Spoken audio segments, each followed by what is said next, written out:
कि बहनों को 20-22 दिन हो गए वहाँ पे बैठे हुए। उन्होंने अपने खून से प्रधानमंत्री जी के लिए, मुख्यमंत्री जी के लिए पत्र लिखे। जहाँ खून से चिट्ठियाँ लिखी जा रही हों, ऐसे में महिला सांसद का ना आना बहुत ही संवेदनहीन है। जो श्रद्धालु आ रहे हैं वो एक बार अपने मन पे ये रख के देखें कि जिस घर को आपके पुरखों ने सींचा हो, बनाया हो, उसको अचानक एक आदेश आए और उस पर टूट फूट हो जाए तो आपके मन में कैसे बीतेगी। मैंने किसी के लिए अनर्गल नहीं बोला, मैंने किसी के लिए कुछ नहीं कहा, ठीक है। जैसा मेरे लिए अनर्गल बोला जा रहा है, फेसबुक खोल के देखिए, आप देखेंगे कि कितना अनर्गल कितनी नीचता तक आदमी जा सकता है, वो आप सब लोग भी देख रहे होंगे। तो अगर सरकार ये कहे कि वो मंदिर परिसर को बिना गोस्वामियों की सहमति के बनाना चाहे और उन्हें लगे कि हमें ज़रूरत नहीं है उनकी, तो फिर क्या विचार रहेगा आपके? बिहारी जी के जाने के लिए तो एक गेट नंबर 5 है जो VIP एंट्री है जहाँ से, ठीक है, वहाँ पे कितनी फोर्स है, कितने लोग वहाँ पे रहते हैं, ठीक है। उसके बावजूद अगर वहाँ से एंट्री हो रही हैं, बेपनाह एंट्री हो रही हैं, तो वो कैसे हो रही हैं? वहाँ गोस्वामी परिवार का एक व्यक्ति अगर खड़ा हो तो आप मुझे वीडियो ला के दीजिए, स्क्रीनशॉट ला के दीजिए। वहाँ गोस्वामी परिवार का एक भी व्यक्ति नहीं खड़ा होता है। पहली बार मथुरा में 1 महीने तक महिलाएं सड़कों पे उतरी हुई मैं अपनी याददाश्त में पहली बार देख रही हूँ। अगर पहली बार ऐसा हो रहा है तो उन महिलाओं की, उन परिवारों की, छोटे छोटे बच्चे भी अब तो आप लोगों से आग्रह कर रहे हैं, भैया उनकी आंखों के सामने जब इंची टेप लेके आप पहुंचते हैं कि अब ये टूटने वाले घर हैं, क्या होगा? बुजुर्गों की क्या कर, मानसिक प्रताड़ना ही तो मिल रही है उनको। राधे राधे सभी को। आज हम बात करने जा रहे हैं वृंदावन के बांके बिहारी कॉरिडोर के उस मसले पर जो एक तरफ प्रगति का संकेत है तो दूसरी तरफ जन जन के मन में सवाल भी। क्योंकि इस विषय पर काफ़ी इंटरव्यूज़ हो चुके हैं तो हमारी ये कोशिश रहेगी कि इस इंटरव्यू में हम वो सवाल पूछें जो अभी तक नहीं पूछे गए हैं और अब भी जनता के मन में सवाल बने हुए हैं। आज हमारे साथ मथुरा से बीजेपी के पूर्व जिला अध्यक्ष मधु शर्मा जी हैं इस मुद्दे पर बात करने के लिए। तो मैम, सबसे पहले तो बहुत बहुत स्वागत है आपका। जी मैम, सबसे पहला मेरा सवाल ये रहेगा कि जब सबसे पहले आपको इस खबर के बारे में पता चला, वो कैसे पता चला? फ़ोन के द्वारा, मैसेज के द्वारा, किसी मीटिंग में या टेलीविज़न पर न्यूज़ देखी? और क्या पहला अनुभव था कि कॉरिडोर बनने जा रहा है? कॉरिडोर बनने का तो मुझे लगता है कुछ समय पहले, जैसे 1-2 साल पहले भी एक चला था कि कॉरिडोर बनने जा रहा है, फिर वो थोड़ा सा डाउन आ गई चीज़, फिर वो अभी से शुरू हुआ। तो कॉरिडोर बनना, देखिए जब परिवार बढ़ता है, जब हम एक एकांकी परिवार में होते हैं, परिवार बढ़ता है तो निश्चित तौर पे उस परिवार के अकॉर्डिंग हमको अपने घर में बदलाव करने पड़ते हैं, चेंजेस करने पड़ते हैं। तो कॉरिडोर बने, जो आपको जो लग रहा है कि भाई भीड़ बहुत आ रही है तो उसको कैसे मैनेज करना है या क्या है, तो उसमें कॉरिडोर बनाए, सड़कों को चौड़ा करना, थोड़ा विस्तारीकरण करना, नवीनीकरण करना, ये बात ठीक है। लेकिन जब हम अपने घर को तोड़ फोड़ करते हैं और अपने परिवार के अकॉर्डिंग उसको बढ़ाते हैं, तो जो परिवार का मुखिया होता है वो निश्चित तौर पे सब परिवार वालों को बिठाता है, आपसी सहमति के साथ वो तोड़फोड़ और ये सब किया जाता है। तो मैं बस इतना कहना चाहती हूँ कि इसमें हमारे परिवार के, हमारे प्रदेश के मुखिया आदरणीय मुख्यमंत्री योगी आदित्यनाथ जी हैं, तो उनके सामने सारी चीज़ें क्लियर होनी चाहिए। मुझे ऐसा अभी तक महसूस हो रहा है, जितना मैं जब से गोस्वामी परिवार के सबके साथ बैठी हूँ और से जितनी जानकारी मेरे पास आई है, उसके हिसाब से मुझे अभी तक ये महसूस हो रहा है कि शायद हमारे मुख्यमंत्री जी को बहुत सारी चीज़ें जो यहाँ गोस्वामी समाज, गोस्वामी परिवार कहना चाहता है, वो शायद वहाँ तक अभी तक नहीं पहुँची हैं। जी मैम, क्योंकि आप एक ब्रजवासी भी हैं, तो जब आप खुद अभी इन दिनों की भी बात करें, अगर बांके बिहारी दर्शन करने जाती हैं तो क्या लगता है आपको?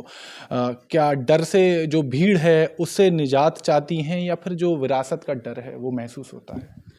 एक बात बताइए, जो भीड़ आ रही है तो उसके लिए सबसे पहला कदम क्या होना चाहिए? क्राउड मैनेजमेंट होना चाहिए ना। क्राउड को कैसे मैनेज किया जाए उस पर विचार करना चाहिए ना।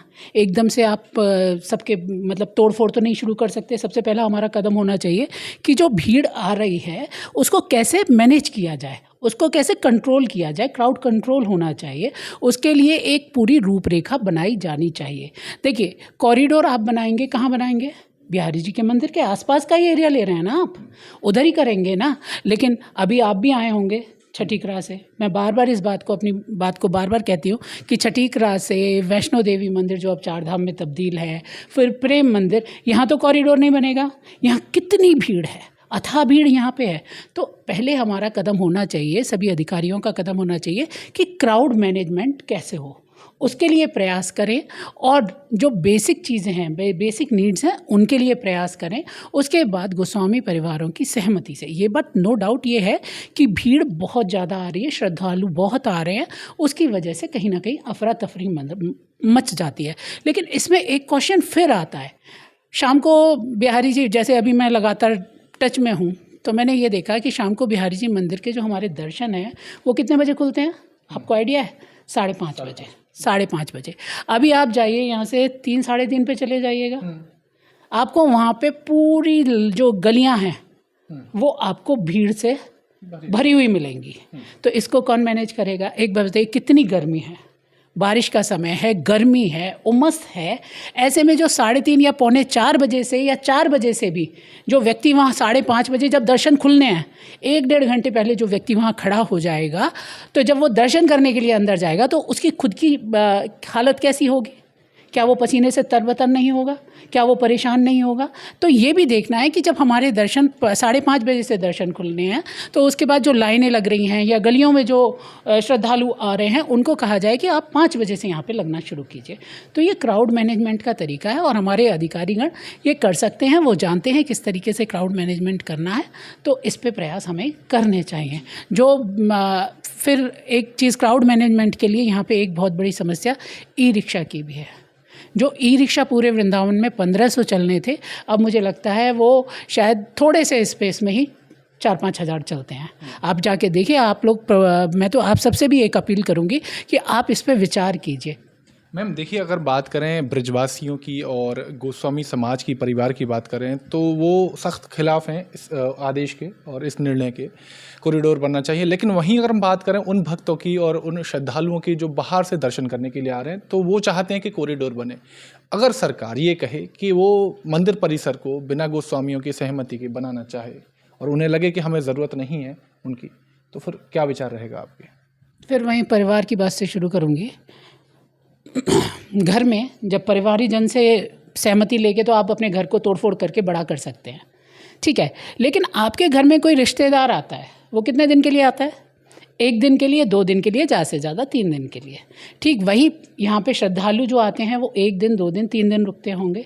तो कोई रिश्तेदार हमारे घर में आता है और वो ये कहे कि नहीं जी, आपका घर बहुत छोटा है, इसको तो भाई बड़ा करो, तो हम अपनी ज़रूरत के हिसाब से, अपने परिवार के हिसाब से तो अपनी चीज़ें देखेंगे ना। जो 1-2 दिन के लिए कोई रिश्तेदार आएगा, उसकी वजह से हम अपना घर तोड़ के तो बड़ा नहीं कर देंगे, ठीक है। इसमें यह है कि जो गोस्वामी परिवार हैं, जिनके, देखिए, जो श्रद्धालु आ रहे हैं, वो एक बार अपने मन पे ये रख के देखें, ठीक है, आपको परेशानी होती है, उसके लिए सुविधाएं होनी चाहिए, मैं उसके लिए मना नहीं कर रही, लेकिन एक बार अपने मन में ये रख के देखिए, सोच के देखिए कि जिस घर को आपके पुरखों ने सींचा हो, बनाया हो, उसको अचानक एक आदेश आए और उस पर टूट फूट हो जाए, तो आपके मन में कैसे बीतेगी? ये आप खुद सोचेंगे तो शायद आप इन गोस्वामी परिवारों की पीड़ा को समझ सकेंगे। और उसके बावजूद जितनी मेरी गोस्वामी परिवारों से, पंडा समाज के हमारे भाई हैं उनसे, हमारे व्यापारी समाज के भाई हैं उनसे जितनी मेरी बात हुई है, वो लोग खुद से, जैसे किसी ने अपनी दुकान आगे बढ़ा रखी है, किसी ने रोका टोका नहीं, तो उन्होंने अपनी व्यवस्था थोड़ी आगे बढ़ा ली, तो उसको हम एक अतिक्रमण भी कह सकते हैं। तो वो लोग खुद से अपनी चीज़ों को सेटल डाउन करने के लिए तैयार हैं। तो इस पे बातचीत होनी चाहिए। अब अगर ये है, जैसे आपने कहा कि नहीं वो कॉरिडोर बनाना ही है, किसी से बिना पूछे भी हमें कॉरिडोर बनाना है, तो फिर ये तो अब फिर तो बात ही ख़त्म हो जाती है। अगर तय ही कर लें कि नहीं हमें तो बनाना ही है, तो फिर कोई बात ही नहीं, फिर तो समर्थन भी क्यों लेना, फिर तो समर्थन भी क्यों और विरोध भी क्यों। मैम देखिए, बहुत सारे यूट्यूबर्स हैं या बाहर के जो लोग हैं, श्रद्धालु आ रहे हैं, यहाँ वीडियोस बना रहे हैं और यहाँ के माहौल को देख रहे हैं, और कहीं ना कहीं वो कह रहे हैं, मतलब अगर वीडियोस देखें तो वृंदावन का बाजारीकरण हो रहा है और वृंदावन एक मॉल बनने जा रहा है। तो क्या ये हकीकत है और कितनी सच्चाई लग रही है कि आगे चल के वृंदावन जो है एक टूरिस्ट प्लेस रह जाएगा, बन जाएगा, ना कि तीर्थ स्थल?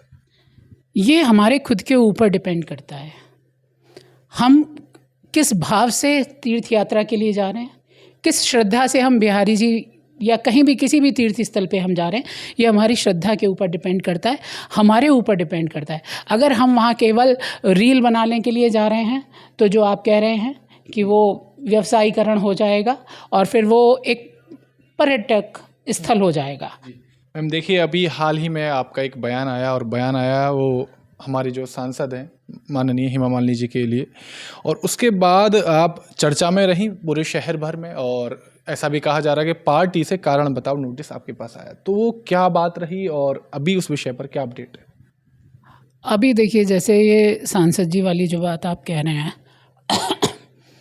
जब वहाँ पे मुझे जानकारी मिली कि बहनों को 20-22 दिन हो गए वहाँ पे बैठे हुए, और ये 20-22 दिन बैठे हुए हो गए वो एक अलग विषय है। उसके अलावा जो उससे 2-3 दिन पहले उन्होंने अपने खून से प्रधानमंत्री जी के लिए, मुख्यमंत्री जी के लिए पत्र लिखे, और उसके बाद वो खुद हेमा जी से, सांसद जी से मिलने गई कि मैम आप, हम सब महिलाएं आपके पास आई हैं, हमारी ये परेशानी है, आप इस परेशानी को सुनिए। ठीक, तो मुझे मेरी जानकारी है, उस समय सांसद जी ने उनको कहा कि नहीं, हम देखते हैं क्या हो सकता है, करते हैं। लेकिन तुरंत ही शाम को उन्होंने अपना वक्तव्य दिया, उसमें उन्होंने ये कहा कि भाई ये लोग गोस्वामी लोग चाहते ही नहीं है कुछ हो और नहीं करना, तो सब काम अपने आप कर लें।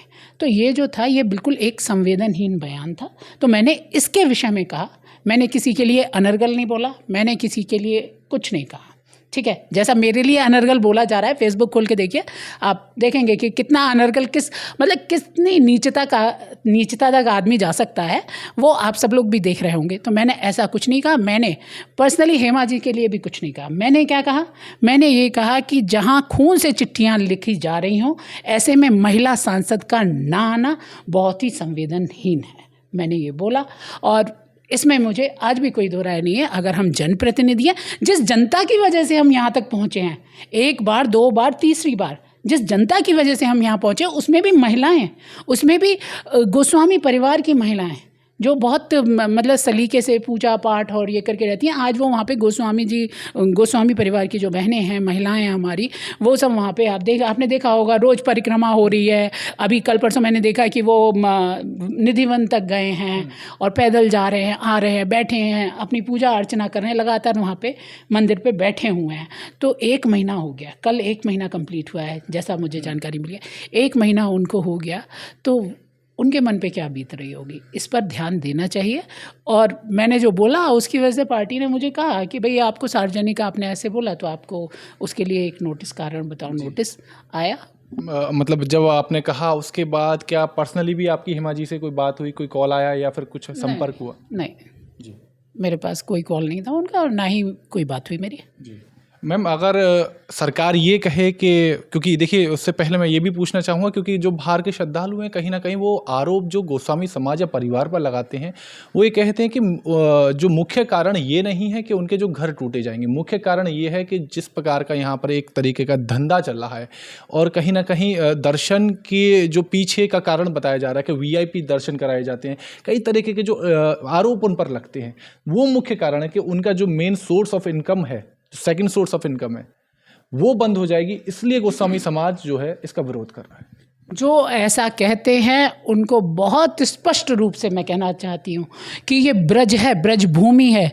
अगर आप ऐसा सोच के भी यहाँ आते हैं तो भी शायद कहीं हमारे ठाकुर जी आपको देख रहे होंगे, क्योंकि यहाँ पे जो खाली हाथ भी आता है ना, तो वो भी मन में यही कहता है कि राधे राधे बोल और जी चाहे वहाँ डोल, और उसको यहाँ पे भोजन पानी की कोई असुविधा नहीं होती।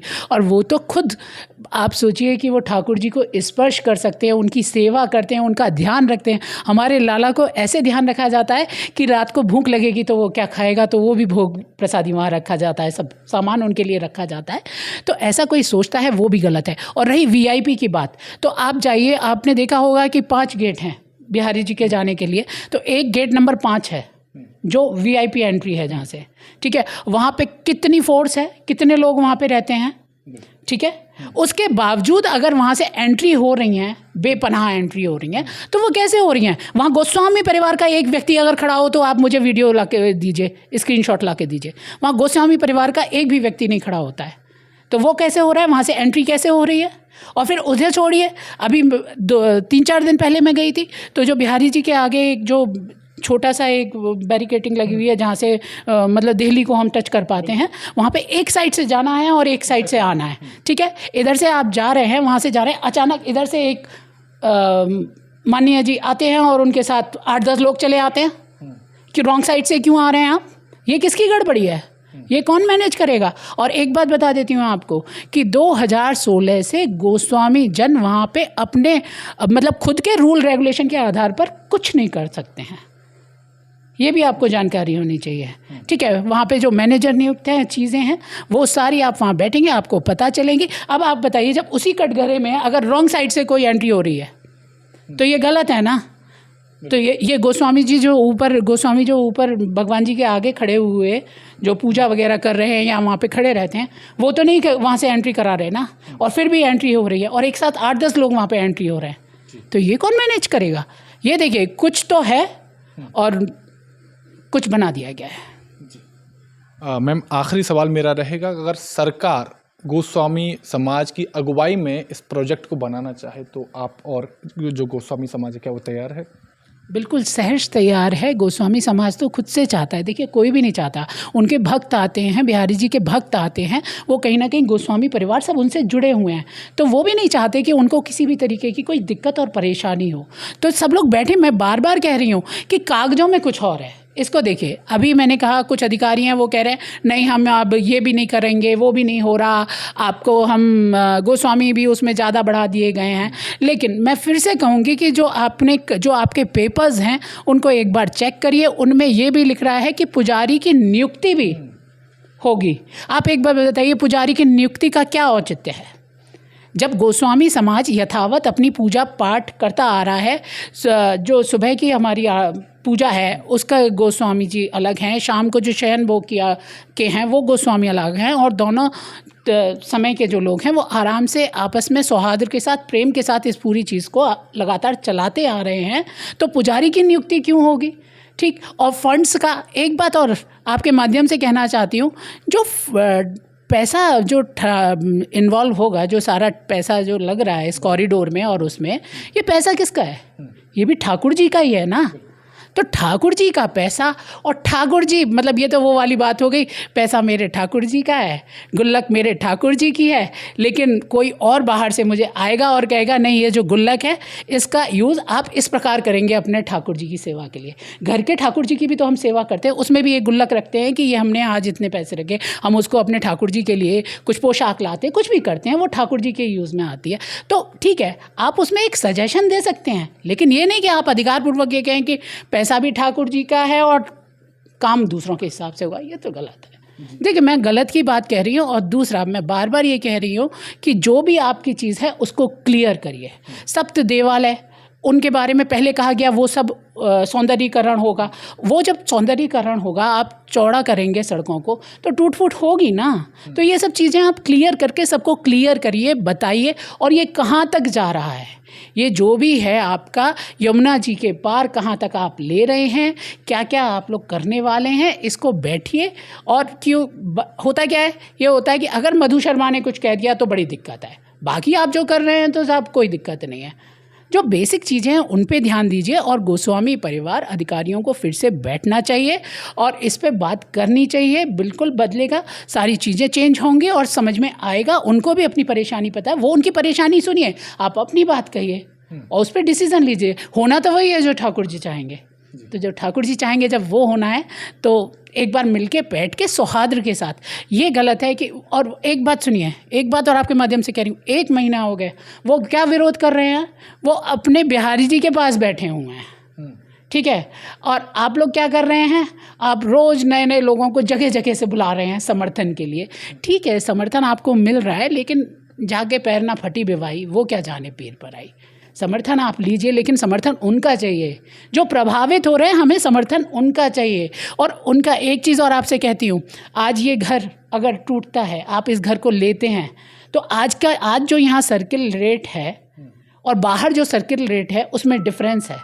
बिहारी जी पे सर्कल रेट आज तक नहीं बढ़े हैं, ठीक है। आप बिहारी जी के सर्कल रेट के हिसाब से ले लेंगे उनसे ज़मीनें, लेकिन जब वो बाहर क्योंकि आसपास आपने देखा है ये जो पूरा वृंदावन है उसमें चैतन्य विहार, रुक्मणी विहार, इधर की साइड ओमैक्स है, चंद्रोदय मंदिर है, इधर की साइड अगर आप चले जाते हैं तो आप कहीं भी चले जाइए, आपने देखा होगा ज़मीनियों के दाम किस प्रकार से बढ़े हैं। जब उनको सर्कल रेट बिहारी जी पे जो बढ़ा नहीं है उस हिसाब से मिले आप देंगे, और बाहर जब जो वो जाके खरीदेंगे तो वो कैसे खरीद पाएंगे, वो जीवन यापन अपना कैसे खरीदेंगे, जीवन यापन अपना कैसे कर पाएंगे, जिसमें कि बिहारी जी की जो सेवा पूजा है उसमें भी आप एक कंट्रोल करने जा ही रहे हैं। तो ये सारी चीज़ें अगर नहीं करने जा रहे, मैं फिर कह रही हूँ मेरी बात को ध्यान से सुना जाए, समझा जाए कि अगर आप कुछ भी ऐसा करने नहीं जा रहे हैं तो फिर कोई विरोध प्रदर्शन नहीं है, कोई किसी बात की कोई चिंता नहीं है, फिर तो आप जब कुछ हो ही नहीं रहा तो फिर उनके साथ बैठिए, बात कीजिए। मधु शर्मा का क्या इन्वॉल्वमेंट है? मधु शर्मा का केवल इतना सा इन्वॉल्वमेंट है कि जब अगर महिलाएं सड़कों पर उतरी हैं,